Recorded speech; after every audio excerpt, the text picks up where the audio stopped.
Hi, I'm Jean Kuhn, and today my guest is Lynne Roe. And Lynne is a certified professional coach, group facilitator, and change maker. Lynne helps independent business owners develop the foundation of leadership that serves as a catalyst for growth. Applying knowledge and skills acquired over the decades of working with small and large companies and nonprofits, Lynne guides business owners in strategic planning, sound decision making, and leveraging their strengths for individual team members and developing communications and that build collaboration, respect, and trust. Lynne provides clients with the tools to become outstanding leaders focused on transforming their business for the future and serving as a positive force in their communities. Welcome, Lynne. How are you? I'm well. Thank you so much, Jean, for having me today. Oh, I am so happy to have you today. I know that you're a business coach and where are you located at? I'm in New Jersey. And I do have clients around the world, not just in New Jersey. I love that, right? Isn't it great right now we're in the middle of the pandemic. So isn't it great to be living in a virtual world that we can do business virtually while that is, and yet you can take that virtual world now and expand it outside of your local. It's true. And it's wonderful because I'm getting perspective from around the world as well. When I talk with my clients in England or in New Zealand or wherever they are, I'm getting their perspective on what's going on too. So it's interesting. Oh, that is interesting. And I would imagine that can help you in your business too. It does. You know, the more I hear about different ways that different countries and different individuals and different businesses are handling situations, the more I have to offer my clients. Yeah, I think that's great. But you know what? Let's talk about that for a minute. How are you advising your clients right now in what the world is going through with the pandemic? You know, it's really important right now to be flexible, to be willing to pivot, to not just be stuck in I've got to do things the way I used to do them. I actually believe that every business can pivot and do something online. So that's what's important. That's what's important now and going forward. Well, I think going forward too, it's not just going to be about the pivot. They're going to try to pivot back, right? They're going to try to return to what it was like. I hope that they can, right? It's going to be a whole new game out there as soon as we change again, when we can all go back to work. So anyway, let's talk about what you do in your business. I know you have two pillars. You talk a lot about the two pillars of business. Would you mind sharing those with me? Yes, sure. So I believe that business owners, our job as business owners is to lead our businesses. We have to lead them. They have to be profitable. They have to be valuable enterprises that serve our clients, our customers. So my first pillar is that a business has to be profitable. If it's not profitable, it is a hobby. So when you're building your business from day one, you have to build that profit into it. Actually, there's a definition of business, and that is a business is the exchange of goods and services for a profit. So if you're not making a profit, it's not a business. Doesn't it seem like so many business owners never got that message? It's so true. You know, they wait and see what's left at the end for themselves. And that just isn't the best way to do business. The best way to do business is take your profit first, take your owner's salary first, and your taxes. Obviously, you have to take those out too. And then make your decisions on how you're going to expand your business, whether or not you're going to take on additional employees. Make the decisions on the rest of the money, what's left. And they probably should know those pieces first anyway, right? So they can know how to set their pricing. Exactly. Yeah. Pricing is a big issue for a lot of clients. They spend too much time thinking, well, I only spent an hour and a half with this client, so I can only charge them this much. But in fact, there's a lot of other time that they spend with their client, working on their clients' things. But it's not even that. They have to think about what is the value to the client or the customer, you know, that it's often much greater than their own time. So you have to take all those pieces into account when you're figuring out the pricing. Yeah, I believe that. Okay, I interrupted you. What's the second pillar? Oh, right. The second pillar is you have to keep your exit plan in mind, even if the exit plan isn't for 20 years. You really need to keep developing your business so that you can exit at any point in time. So that means that you want to build the business so that you're not the only one who can run it. And that's great because, first of all, it's a really well-run business that way. Mm-hmm. It means you have time to take a vacation. You're not the only one. You're not doing it all yourself. It means you can sell the business someday if you want to. A business is not really very valuable at all, maybe not even saleable if you're the only one who can run it. It means you could turn it over to a son or daughter, or you could actually take the time to start a different business, a second business, if that business is running smoothly. And I'm not talking about being an absentee owner. That's different. I'm talking about being an owner who oversees what's going on, but doesn't do all the work themselves. Right. Having been that person, I highly recommend what you're saying. Right? You need to be able to have people who can run your business for you. You do, and you need to be able to take time away from your business to recharge your batteries and know the business will still be there when you get back. Yeah. What do you feel like the top problems are in a business? One of the biggest ones is that the owners are just way overwhelmed. They just are doing way too much of their own stuff by themselves on their own, and not delegating to someone else. And I think business owners have a lot of trouble figuring out what to delegate, how to delegate, when to delegate. There's a lot of fear that if somebody else does it, it won't be done as well. So that takes a lot of planning to figure out. Well, so let me ask that question because it's absolutely true, as having been that business owner, right, that had employees, and when I didn't do it, it wasn't done as well as it could have been done. So how do you advise your clients to handle that? You know, I think it's really important to start delegating a responsibility rather than a task. So a responsibility, when someone's responsible for something, there may be several tasks underneath that.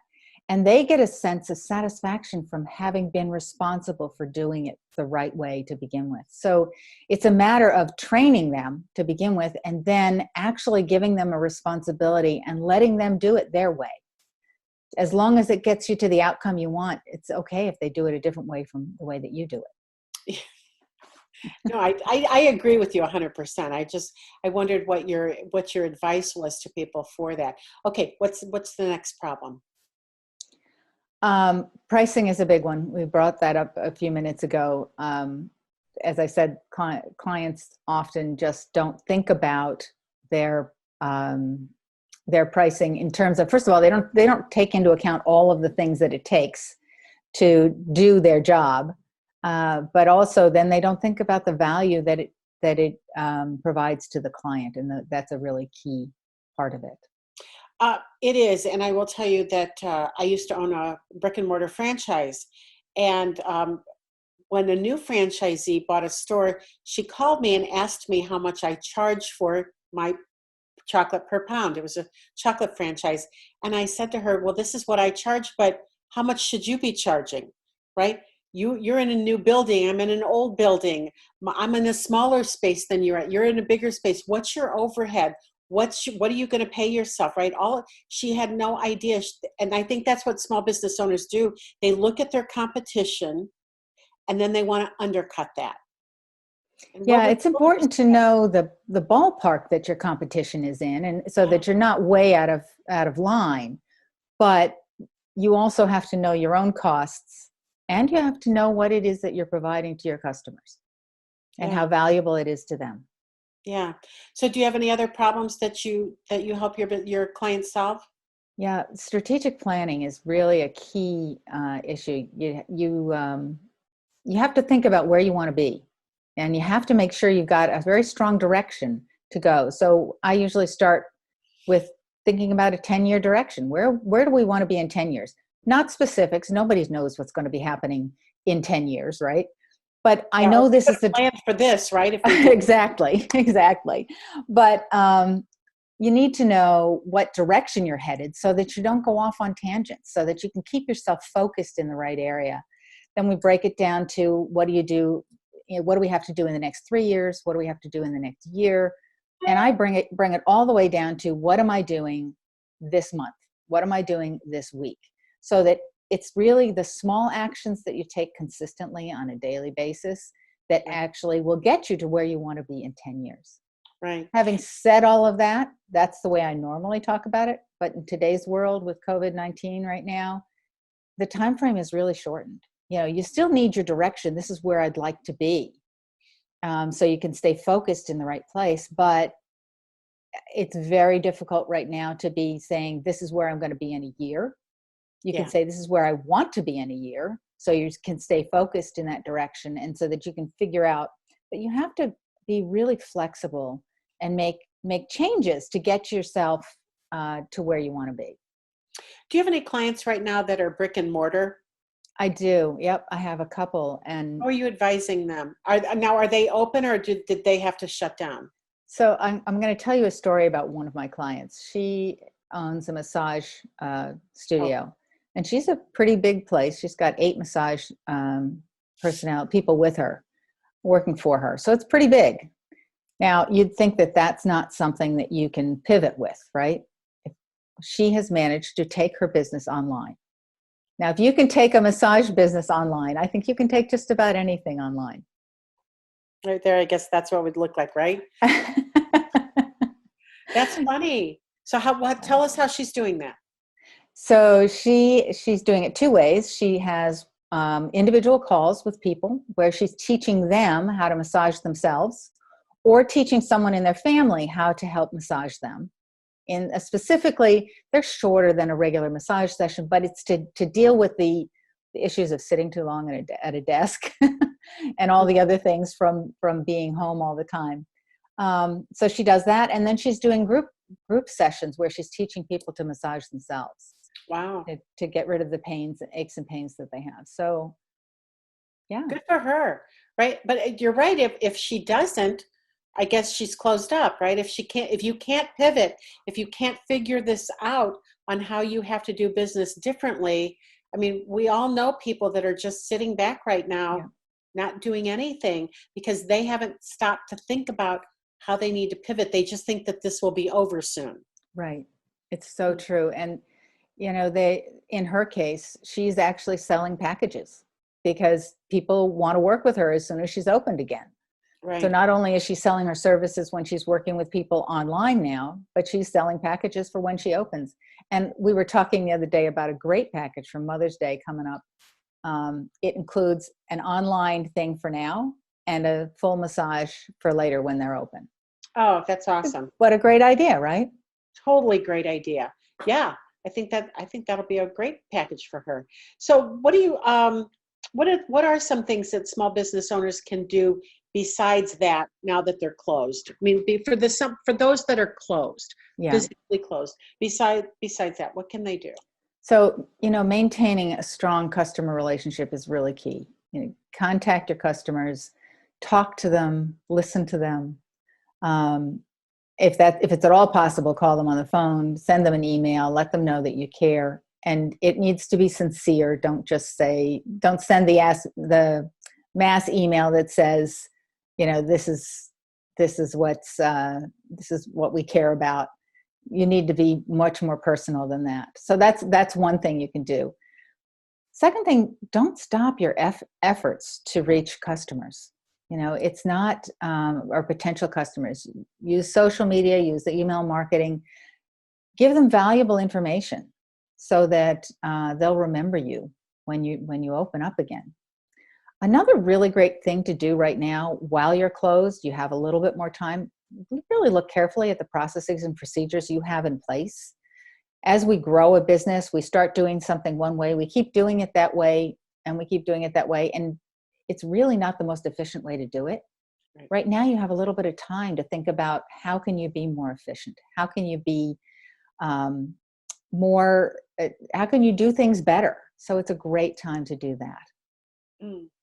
Yeah, that all sounds like amazing help that you're providing them. So I know that you work with clients developing a strategic plan for the results that they're looking for.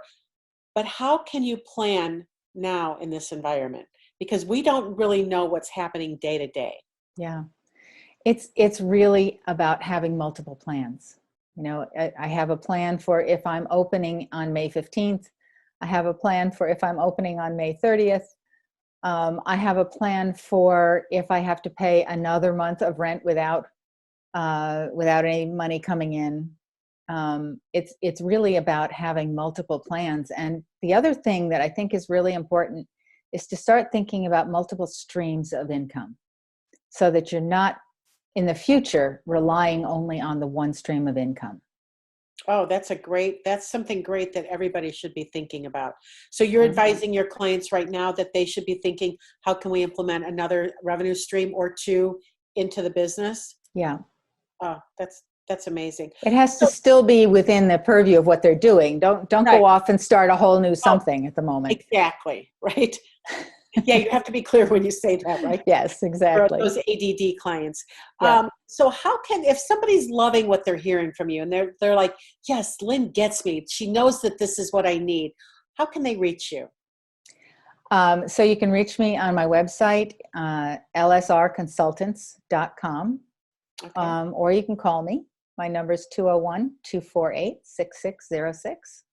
Awesome. So I don't know, we did not talk about this, so I'm just going to ask if you have anything that you want to, like, do you have a free call or a free lead, a free report, or do you have anything free for them today? I do. I'm welcome to have a call with anyone who would like a full free call to help you figure out what the next steps are for you and your business. And I would love to have a conversation with you and help you develop a strategy for how you're going to come out of this COVID-19. Lynne, good luck. It has been my pleasure working with you today. I know you're going to be out there kicking some small business butt, and they're going to be better for it. Have a wonderful day. Thank you so much, Jean.